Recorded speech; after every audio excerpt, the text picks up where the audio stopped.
Hello everyone, welcome to the Born to Produce Psy-Trance series, where I'm going to be guiding you through step by step how to make a full professional Psy-Trance track using nothing but free plugins and the presets that I have made for this series.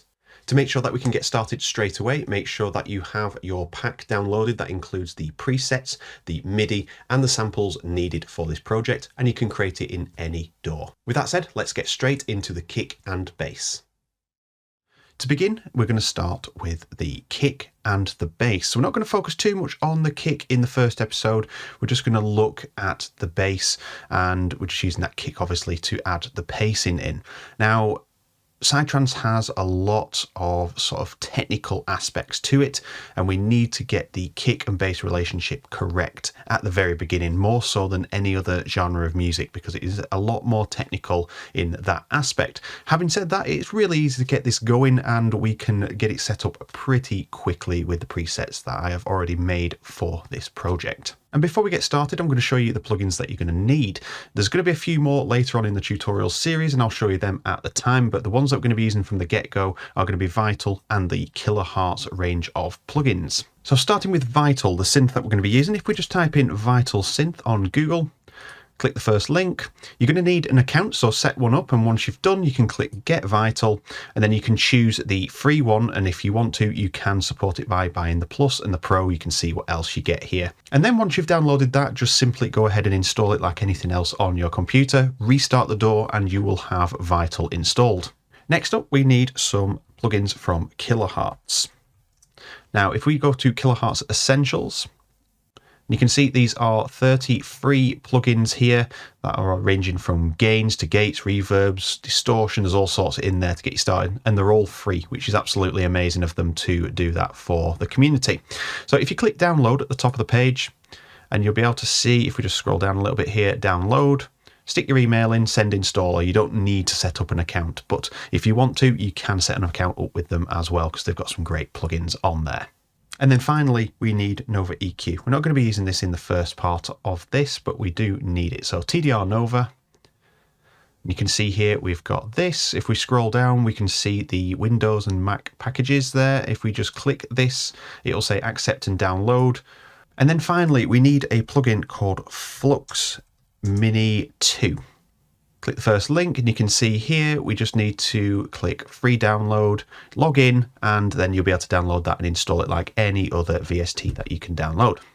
Okay, so let's get on with the good stuff. So it doesn't matter which DAW you're in, the same principles apply. And if you have alternative plugins to what I'm using that do the same job, then feel free to use those. You do not have to use the ones that I am showing you. It's just so it's accessible to all.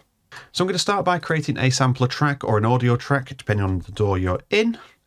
And this one is called Kick. And I'm going to colour this red because I have all of my percussion in red, and it's good to start with a nice structure in your track building. Next, in your download pack, you will have the essentials that you need, the presets and the samples. So if we click samples, we can see we've got the Psy-H kick. So I'm going to drag and drop that in, and we should be able to hear it. Perfect, so we can hear everything that we need to hear, albeit that everything is a little bit loud. So starting with the mixer, if you have the options for pre-gains, just go on here, and I tend to drop everything by -9. That's what I work to. You can do -12, -6, -18, whatever you use, whatever you do, you can do it that way. And if you want to follow the -9 way, you can do as well. So that just keeps the headroom open for the track to sort of breathe in and make sure we're not clipping from the get-go. So now we've got a nice lower volume level. So that's the kick, and we're going to load in the bass as well. So I'm just going to load in my VST, which is going to be Vital. And when you first load up Vital, it's going to look like this, and you're not going to have any of the presets that we need. So the best way to do this is go into the hamburger menu and click Open External Preset. That's going to bring you to your saved folder location, wherever it might be. So I'm going to navigate to where I've saved them, which is this Psy-Trance folder. And you can see here, I've got all of my Vital presets in here. So we want to load in our bass preset. So if I just navigate down to, if I could see it, that would help. Psy-Craze, there it is. Psy-Craze is our bass. So what we need to do is just close that for now and drop that level as well. So I'm going to put -9 as the input. So it matches the level of the kick, technically, not quite yet. And I'm going to call that bass. So we have two things set up there. And what I'm going to do is now set a loop, just 1 bar. Just make sure your grid is on, just loop the bar. And then in the grid, we can just draw in our kicks. So C3 is my destination for the correct pitch of the kick, because it's a sampler. If it could be different on your DAW, just use your native one. And then I'm going to bring this down just so we're just cheating with some notes. If you double click on here on Cubase, you can just rename that quickly, but just rename it bass. And then in here, I'm just going to draw 3 notes. So 3/16, missing the first 16th of the beat. And what we're going to start with is something like this. So I'm going to bring this down. We don't need this to be on C3. I can bring it down to C2. I can bring it down to C1. And you can see we're starting to get that Psy-Trance feel. So the first thing that we're going to do is set the tempo. So I'll bring over my bar. I'm going to set this to 1/4/3. That is the tempo I've chosen for this particular one. So now we should have this. So we're getting closer and closer to that sound, and it's actually in the key of F sharp. So I'm going to put it up to F sharp. Now it's changed color because I have a scale assistant on. We can use one, so I could put F sharp major in there. That's what the key of the track is in. So then anything that is not in key is going to be lit up orange. So if your DAW has the same thing, use that so you can easily see where the notes are. Now, just a quick one, for those that are really struggling to find a scale assistant or not really too familiar with the music theory side of things, we can just use a simple website called Scales and Dash Chords. This first one here. And I always recommend this to all of my students. I definitely do, because if you have a selection of notes that you've already got, you can use the scale finder and you can put the notes that you've got, and then it will tell you what scale they might be related to. But what we're going to do is choose Scales Navigator and we'll click F sharp. And then you can see all of the F sharp styles here, and we're going to go F sharp major.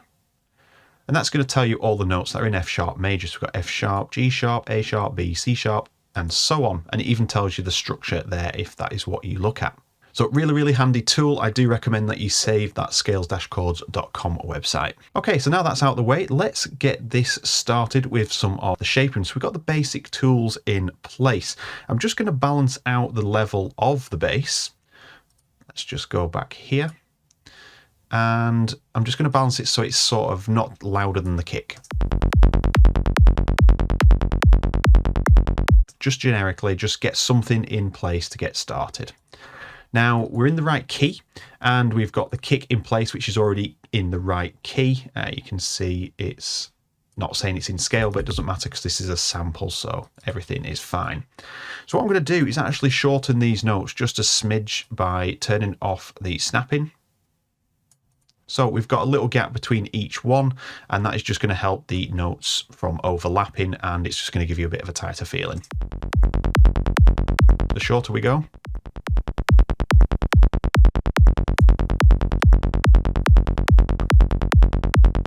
so we're looking for something that looks like that. Again, do it to taste if you don't like the way it is being done here. And now that we have the basics set up, we can just install another plugin that I forgot to mention at the beginning on the master out. So I've got the master out on the screen here. You can access it in your mixer. If we bring that over, you can see it's always going to be like this last channel. It's always going to be called stereo out or master out. And what we're going to put on there is a plugin called A1 Trigger Gate. So it's going to look like this. On Google, just type in A1 Trigger Gate. And then we'll be brought to this website. We can just go scroll down to the bottom, click downloads, and we want A1 Trigger Gate, Mac or Windows. And you can donate, or you can just click here to download for free at the bottom underneath that large blue button, and then just install it like any other plugin and restart the DAW. So we're using the A1 Trigger Gate to look at this visualizer here. We're not using it for anything else, just this window here.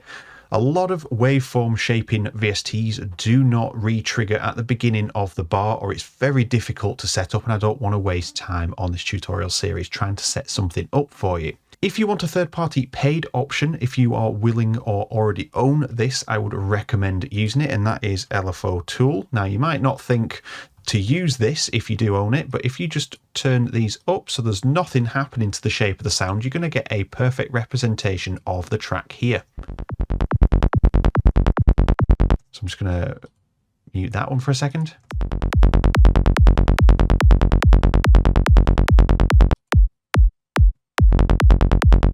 So we can see exactly what is happening to the sound, and we can resize this and make it bigger so it's easier to see. So that's a third-party paid option if you want to use that. But A1 Trigger Gate, we can resize this to a reasonable size, and we get the same here. So I'm just going to turn the mix down because we do not want any of this shape in the sound. We just want to hear the output. And you can see we've got 16s, 1, 2, 3, and 4. Now, I do recommend this plugin for other things in Psy-Trance. We're not using this anywhere else, just here. So now if we look at how that's set up, I've got the kick, so it's just overlapping into that bass. Doesn't matter too much because we're going to change up how this bass is, and we've got a good starting point. And it's imperative that we have this visualizer running so that we can see exactly how the kick and the bass are hitting. And you can hear at the moment there's going to be a lot of masking happening here, especially with this kick and this bass overlapping. So the first thing that we're going to do is send this out to a group channel or a bus channel on different DAWs. And I'm going to call this bass mix. So we've got a bass mix. Now this is already routed through. If we were just to load up this, you can see our bass channel and our bass mix channel here next to each other. At the top, we can see it's routed through to bass mix and not the stereo out like it normally would be. So if it isn't, you can just change it manually there, or in your DAW the same. So now that is being outputted to the bass mix. And we don't really want to do any side chaining as such at the beginning, but just to get the idea, we say side chaining, volume shaping. We're going to use Flux Mini 2 for this. And we're going to create a side chain shape. Now there are some presets I think in here. If we was just to list this one, subchain, you can see we've got a basic shape there, and we can just do that.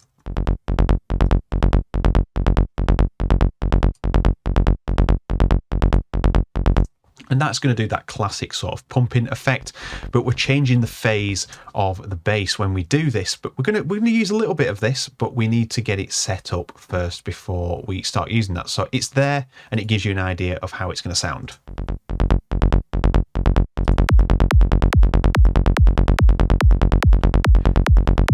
So just as an example, if we shift this over and just delete the second notes here, so we have that shape, and look at Flux again, or should we say A1 Trigger Gate. You can see the kick and the bass are totally separate, and you can see it's not even overlapping into the kick there. It stops well before, because we've made those gaps in the MIDI. But you can see the problem is the second, or should we say the first of the 3 bass hits is going to hit here. You can see the kick is sizably in that territory. So I'm going to show you in the next episode how to sort that out, a nice little nifty trick that we can do here in Vital, and it's all without adding any extra plugins to the sound. So I'm just going to turn off Flux Mini 2 on there, and that is the end of this episode. So I'm going to look forward to seeing the next one, where we're going to look at that little nifty trick, and it's going to get your kick and bass sitting really steady in the mix.